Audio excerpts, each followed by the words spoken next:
सलाम महाराष्ट्र चैनल में आप सब। नमस्कार।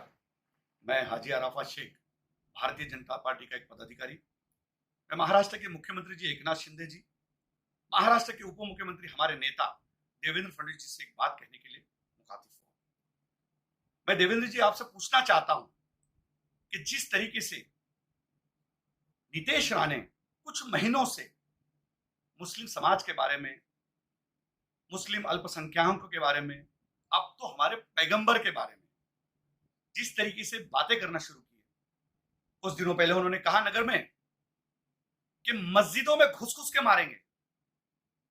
अभी हम मस्जिदों में जब जाते हैं तो लोग हमारी तरफ देखते हैं कि हाजी अराफा शेख आ रहा है, भारतीय जनता पार्टी का एक पदाधिकारी आ रहा है, इसके पीछे नीतीश राणे तो नहीं आ रहा है। हमारे पास जवाब नहीं है। मैं समझ नहीं सकता हूं ये कौन सा हिंदुत्व बताने की कोशिश कर रहे हैं, ये कौन सा हिंदुत्व समझाने की कोशिश कर रहे हैं। मैं भी मेरी जिंदगी हिंदुओं के साथ में रही, मेरा जीवन 25 साल, मेरे कई हजारों दोस्त हिंदुत्व है, कई हजारों दोस्त मेरे हिंदू है। मैं उनके दिवाली में जाता हूं, वो मेरे वहां रमजान में आते हैं। मैं उनका सत्यनारायण की पूजा में जाता हूं, वो मेरे वहां बकरीद में आते हैं। कभी हमने देखा नहीं, कभी ऐसा महसूस नहीं हुआ कि वो हिंदू है और मैं मुसलमान हूं, और ये कहते हैं कि मस्जिद में घुस के मारेंगे। ये कहां का इंसाफ है, ये कहां की बात है, ये कौन सा हिंदुत्व है। मुझे लगता है कि नीतीश राणे को हिंदुत्व समझाना पड़ेगा, हिंदुत्व बताना पड़ेगा, इसको श्री राम का हिंदुत्व समझाना पड़ेगा, बाबा साहब अंबेडकर का हिंदुत्व समझाना पड़ेगा, माननीय बाला साहब ठाकरे का हिंदुत्व समझाना पड़ेगा। ये कौन से हिंदुत्व की बातें कर रहे हैं। मस्जिद में घुसेंगे और मारेंगे। आइए, कौन से वक्त में आएंगे। मैं कुरला में रहता हूं, फजर की नमाज में आएंगे, जोहर की नमाज में आएंगे, असर की नमाज में आएंगे, ईशा की नमाज में आएंगे, मगरिब की नमाज में कब आएंगे। आइए, हम आपका फूलों से स्वागत करेंगे। आइए, हम आपको बताएंगे मुसलमान क्या होता है, मुसलमानों की तरबियत क्या होती है। कभी कोई मुसलमान मौलाना ने श्री राम के बारे में नहीं कहा कि राम जी की उम्र क्या थी और सीता जी की उम्र क्या थी, कब उनकी शादी हुई थी। ऐसा कभी किसी मुसलमान मौलाना ने नहीं कहा, क्योंकि हमारे धर्म ने कभी नहीं सिखाया किसी के भगवान का अपमान करो, किसी धर्म का अपमान करो। ये कौन सा हिंदुत्व की बातें कर रहे, किस तरीके की बातें कर रहे। जब वो बोल रहे थे तो मैं देख रहा था कि उनसे बड़ा माइक था, उनके पैजामे से बड़ी उनकी जबान चल रही थी। छोटे बुल्ली के बच्चे, आपको समझना पड़ेगा। बटले डेनी, आपकी बकरी ऐसी आवाज, और आप कहते हैं कि मैं हिंदुओं का गब्बर हूं। आप हिंदुओं के गब्बर नहीं, हिंदुओं के गोबर हो। गोबर भी बहुत बड़ी बात है, आप गू तो हो, आप गोबर नहीं गू हो। जिस तरीके की भाषा आप कर रहे हो, अगर गोबर भी बने होते तो अच्छा लगता कि कहीं तो कहीं आंगन में लिपने के काम में आते, लेकिन आप गू हो। आपकी बातें, आपकी जबान, आप जो जिस तरीके से बात कर रहे, तो आप गू जैसी बातें कर रहे। पूरा हिंदुस्तान का मुसलमान और हिंदुस्तान का हिंदू भी आपको इसके बाद बटला डेनी और छोटी बुल्ली का बच्चा कह के पुकारेगा। इस तरीके की भाषा ना करो। आप क्यों कर रहे हो? क्या आपको मंत्री बनना है अगले मंत्रिमंडल में? आपके बाप को दिल्ली में मंत्री बनना है, इसलिए कर रहे हो? कितनी आइले कितनी गहले, सबको लगता हमीश पहले। ये बीजेपी है साहब, समझना पड़ेगा।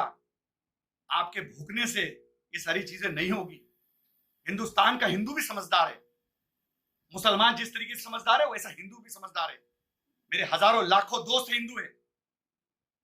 मुझे कभी ऐसा महसूस नहीं हुआ किसी के घर पे जाते कि मैं किसी हिंदू के घर जा रहा हूं।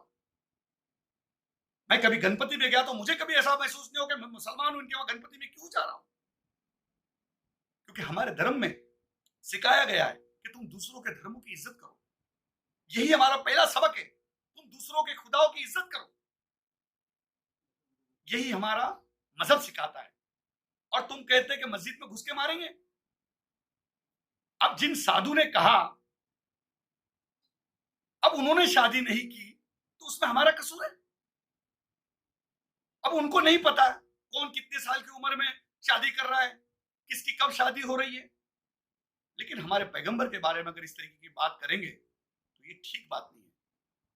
माननीय मुख्यमंत्री एकनाथ शिंदे जी ने भी इसके ऊपर ध्यान देना चाहिए और मेरे नेता देवेंद्र फडणवीस जी ने इसके ऊपर ध्यान देना चाहिए। देवेंद्र जी, आपको पूरा हिंदुस्तान के लोग हर कोई पसंद करता है। आप महाराष्ट्र की शान हो, हमारा आदर हो, रिस्पेक्ट हो, आपको लोग चाहते। आप जब कोरोना में बीमार हुए थे, कई मुसलमानों ने आपके लिए दुआ की, दरगाह पे चादर पेश की, हाजी अली पे दुआएं की गई कि देवेंद्र जी जल्दी ठीक हो जाए। और ऐसे लोग अपनी पार्टी का नाम खराब कर रहे हैं। ऐसे लोगों को चुप बिठाइए, इसके आगे समझाइए। हम मस्जिदों में जा नहीं सक रहे कि लोग हमारी तरफ गलत तरीके से देख रहे कि देखो ये बीजेपी वाला आया, और इसके पीछे बीजेपी वाला कोई कहता है कि मस्जिदों में मारेंगे। हम मुसलमानों ने, पूरे हिंदुस्तान के अल्पसंख्यक समाज के मुसलमानों ने क्या करना चाहिए? ये क्या साबित करना चाह रहे? मैं नीतीश राणे से कहूंगा कि इस तरीके की भाषा ना करो। ऐसा ना हो कि और भी लोग इस तरीके की भाषा करना शुरू करें। आप जितने हैं उतने ही रहो। आप जब बात करते हो तो ऐसा लगता है कोई तीसरी चौथी का बच्चा बात कर रहा है। माइक से तो छोटे दिखते हो आप, आपसे बड़ा तो माइक दिखता है। इसलिए मैं कहता हूं आप छोटी बुल्ली के बच्चे हो और ज्यादा ना बोले, अच्छी बात नहीं है। ये मैं जितनी सारी बातें रखा हूं एक मुंबई के एक तहजीब वाले अंदाज में रखा हूं। मैं जिस तरीके से हूं, जिस तरीके से मेरी भूमिका है, जिस तरीके से मेरे आंदोलन है, जिस तरीके से मेरा पॉलिटिकल करियर है, अगर मैं उस भाषा में आ गया तो आप कभी भी कोई स्टेज पे बोल नहीं पाओगे। मैं 30 लाख खाटिक समाज का अध्यक्ष हूं, ऑल इंडिया सूफी बोर्ड का अध्यक्ष हूं, हजारों पीर मेरे साथ में, लाखों मुसलमानों की दुआ है।